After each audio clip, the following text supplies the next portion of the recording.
नमस्कार, मी सुरेश कोडितकर. यूट्यूबवरील ऑफबीट या चॅनलवर तुम्हा सर्वांचे स्वागत करतो.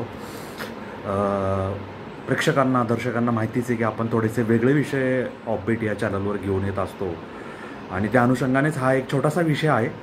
आपल्याला माहिती आहे की लोकसभेची ही निवडणूक सुरू आहे आणि या लोकसभेच्या निवडणुकीसोबतच काही राज्यांची विधानसभेचीही निवडणूक सुरू आहे.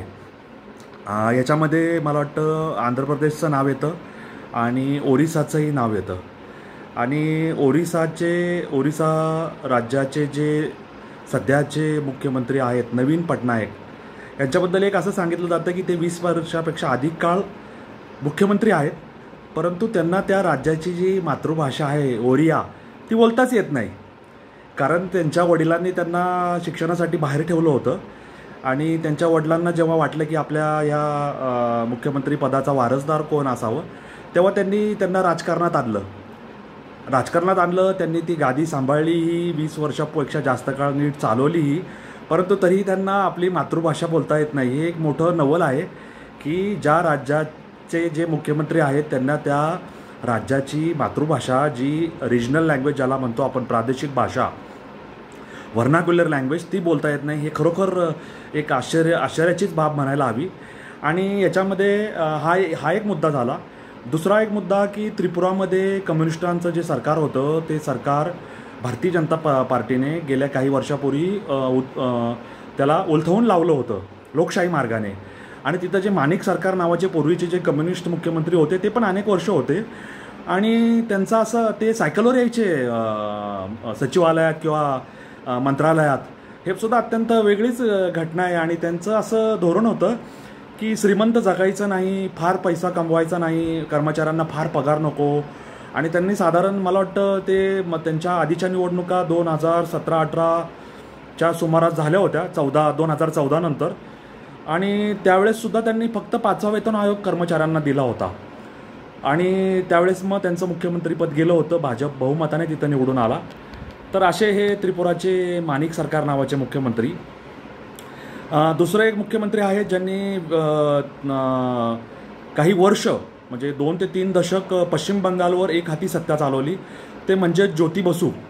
आणि त्यांचा मला वाटतं एक विक्रम आहे 35 का 37 वर्ष राज्य राखल्याचा.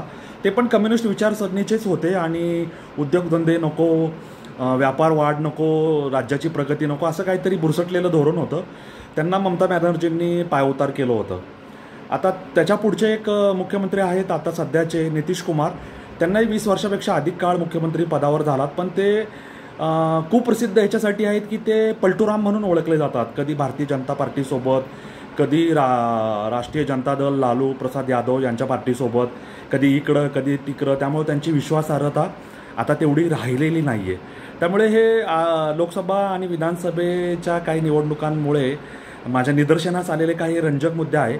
आणि याच मुख्यमंत्रीपदाच्या मालेतले पुढचे मुख्यमंत्री आहेत ते म्हणजे अरविंद केजरीवाल.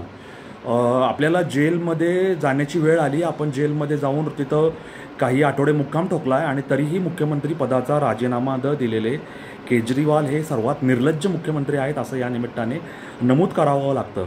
झारखंड मुक्ती मोर्चाचे सोरेन साहेब असतील मुख्यमंत्री, त्यांनी अटक करायच्या आधी मला राज्यपालांच्या बंगल्यावर घेऊन चला, तिथे मी राजीनामा लिहून देतो असं सांगितलं होतं.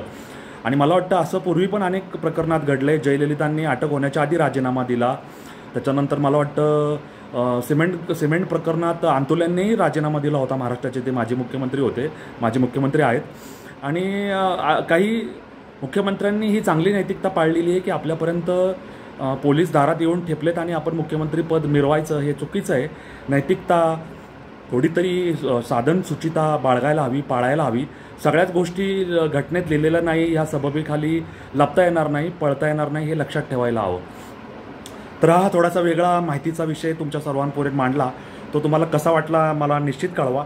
आणि अशा काही रंजक गोष्टी तुम्हालाही माहिती असेल तर त्याही आपल्या वाचकांना माहिती व्हाव्या म्हणून अभिप्राय किंवा तुमचे जे कॉमेंट्स आहेत त्याच्यामध्ये नमूद करा. जय हिंद, जय महाराष्ट्र, वंदे मातरम.